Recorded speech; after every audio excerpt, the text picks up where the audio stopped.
It started like any other evening. Elena was in the kitchen humming a tune while making her favorite herbal tea. I sat at the dining table flipping through some architectural designs for a project I was considering taking on. It was routine, calm, comforting, familiar, but what she said next shattered everything I thought I knew about my life. Adam, need to talk to you. There was a tone in her voice I hadn't heard in years, not since her mother passed. I looked up, my curiosity piqued, but not yet. Alarmed, sure, I said, setting the papers aside. What's on your mind?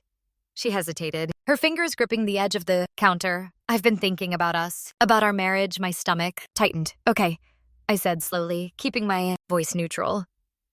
What about it? She walked over, her eyes avoiding mine. I feel like we've fallen into a routine. Things are predictable. Stagnant, I repeated, trying to keep the edge out of my tone. Elena, what are you talking about? She finally looked at me, and the vulnerability in her eyes struck me like a blow. I want to explore something different, Adam.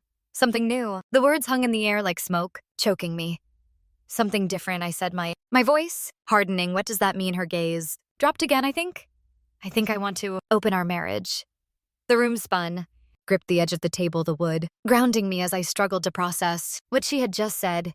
You think you want to open our marriage? I said, my voice rising, despite my best efforts to stay calm. Elena, are you hearing yourself? I know how it sounds, she said, quickly, but it's not about you. It's not about us. It's about me. I feel like I'm missing something in my life, and I need to find it. I stared at her, my heart pounding. And you think the way to find it is by being with other men? It's not just that, she said, her voice trembling. It's about rediscovering who I am outside of this marriage. I couldn't believe what I was hearing. 25 years, 2 daughters, a lifetime of building a life together. And now this Elena, we've had rough patches before, but we've worked through them. Why didn't you talk to me about this sooner? She sighed, a sound that was equal parts frustration and guilt, because I didn't know how to. And honestly, I was afraid of how you'd react. Well, you were right to be afraid, I snapped, rising from the table, because this is insanity. Elena, do you have any idea what you're asking me to accept? I'm not asking you to accept it, she said, her voice firming. I'm telling you what I need. Her words cut deeper than anything she'd said before. This wasn't a discussion. It wasn't a question. It was a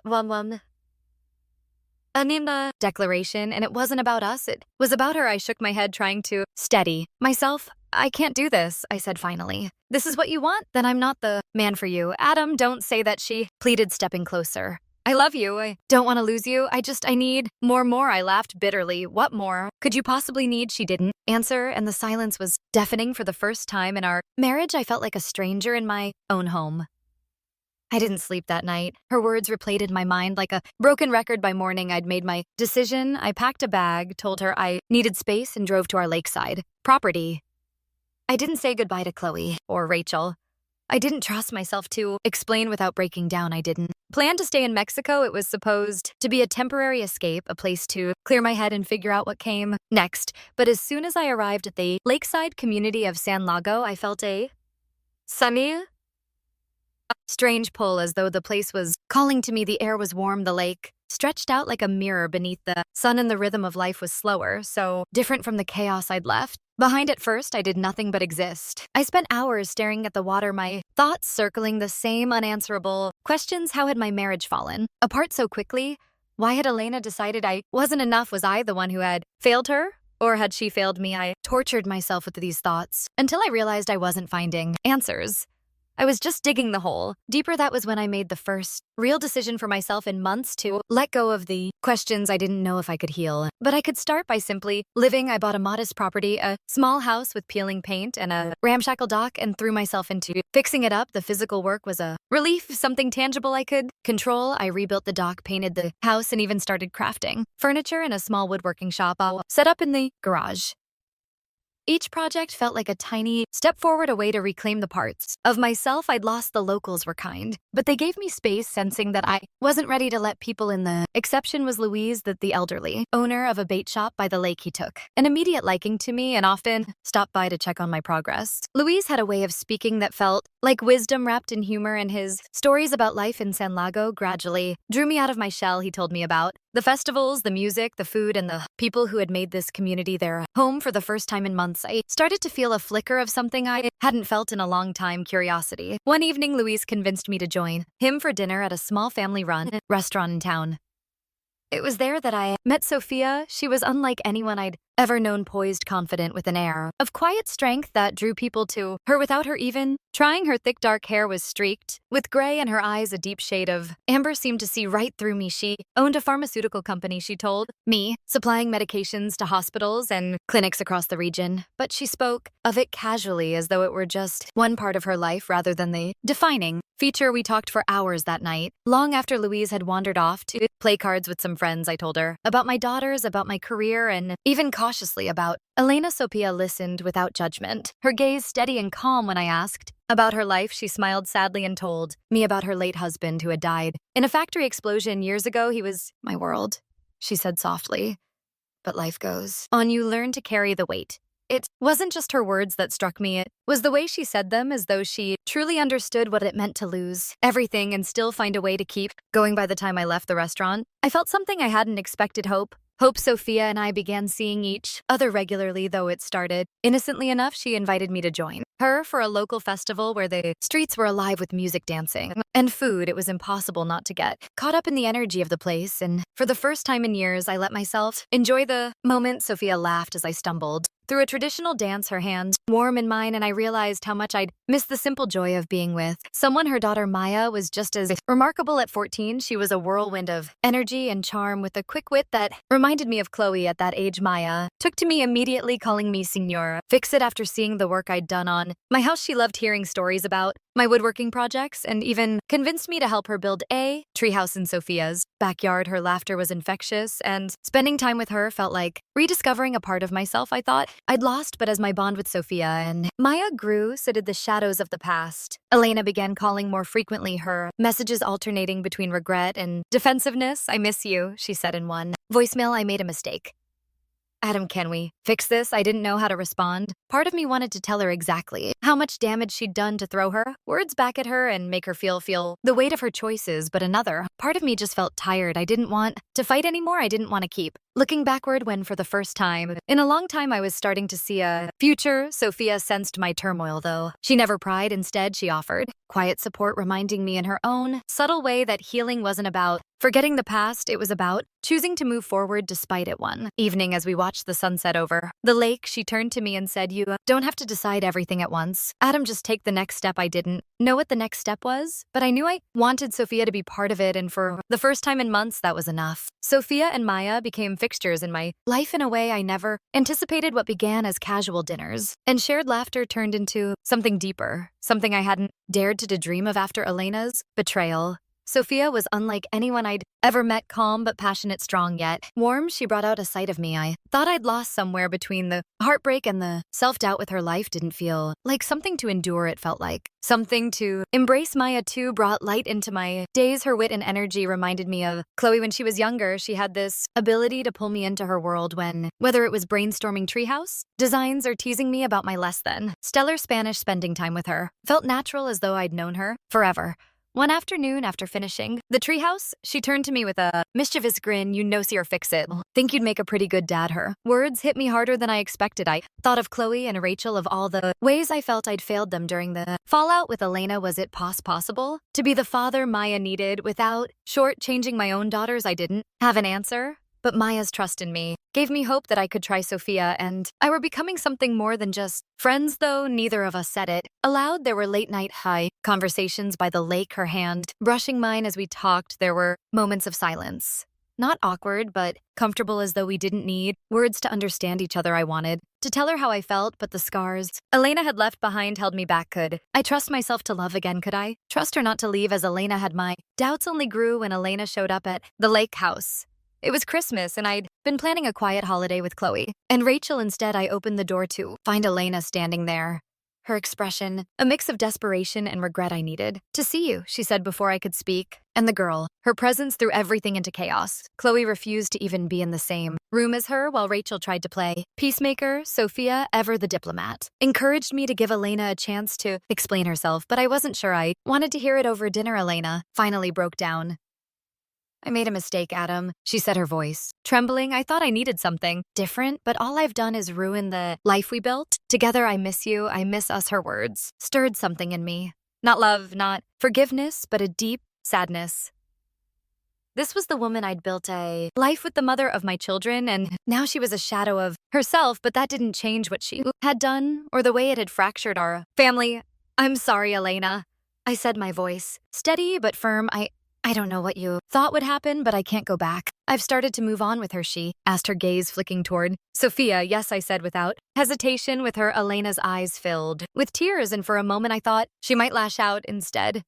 She nodded, her shoulders slumping as though a weight had settled on them. I just needed to try, as pain as it was her visit brought a sense of closure I didn't realize I needed. When she left, I turned to Sophia, who had been quietly watching from the edge of the room. Thank you, I said, for what she asked. Her eyes soft, for being here, for understanding. She smiled a small, sad smile at him.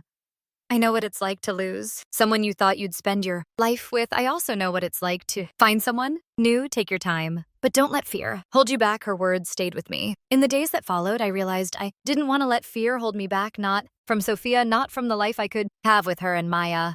So one evening, as we sat by the lake watching the stars, I took her hand. Sophia, I don't know if I'll ever be able to give you everything you deserve, I said, my voice low, but I'd like to try.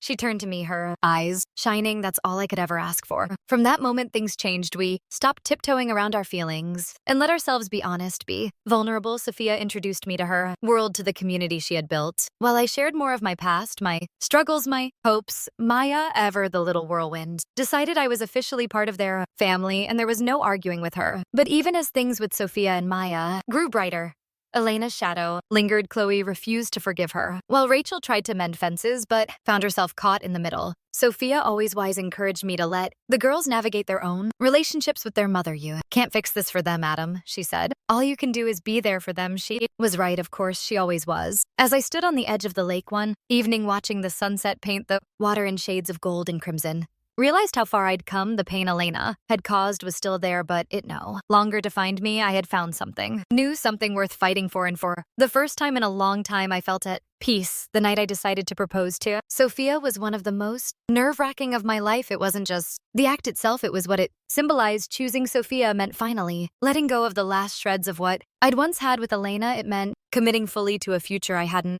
imagined when I first arrived in San Lago. It meant trusting myself to love. Again, I spent hours pacing my house, rehearsing what I would say, but the words felt inadequate.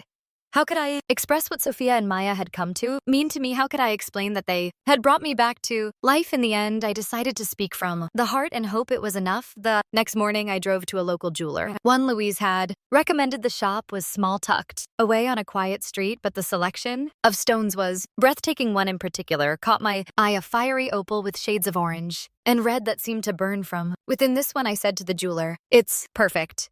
Maya helped me finalize the design. Her enthusiasm contagious. Mom's going to love it, she said, her dark eyes sparkling, and if she says no, I'll make her say yes.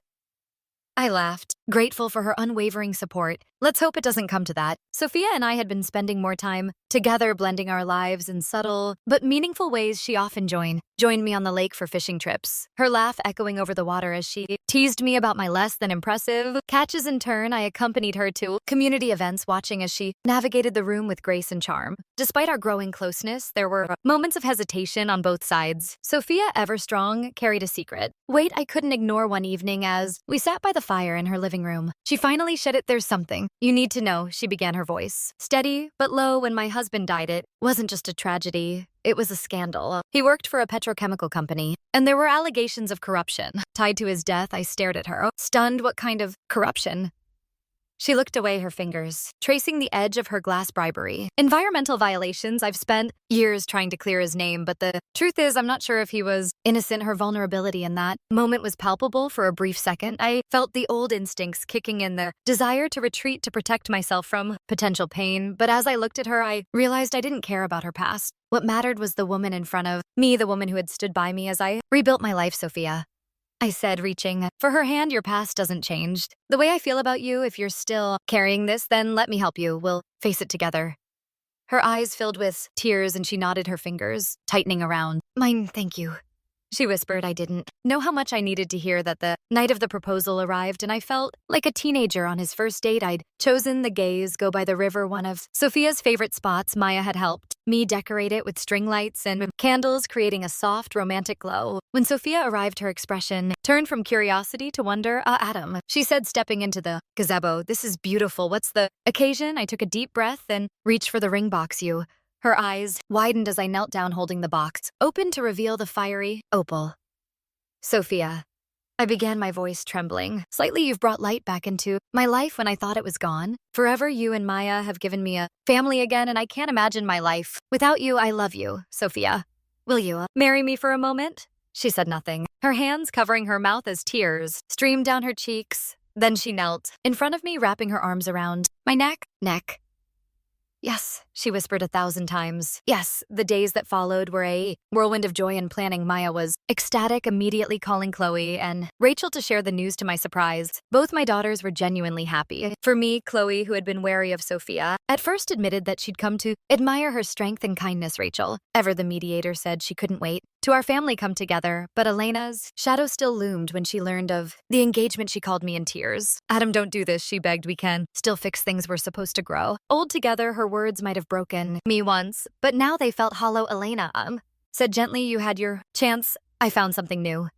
Something real. I wish you the best, but I've moved on. She didn't argue, but the sadness in her voice lingered long after the call ended. I knew she was hurting, but I couldn't let her pain dictate my choices. Sophia and Maya were my future, and I wasn't going to jeopardize that for the sake of old wounds. The weeks leading up to the wedding felt surreal. For years I had convinced myself that love, real lasting love, was no longer possible for me, and yet here I was preparing to marry Sophia, a woman who had not only mended my broken heart, but had also brought light and joy back into my life. Planning the wedding was both chaotic and exhilarating. Maya was at the center of everything, ensuring every detail was perfect. She treated it as much her celebration as ours, and honestly, I loved that her excitement reminded me of how much she had come to mean to me, not just as Sophia's daughter, but as part of my family. Chloe and Rachel, too, embraced the occasion with surprising enthusiasm. Chloe, ever the skeptic, had grown close to Sophia over time, respecting her calm wisdom and undeniable strength.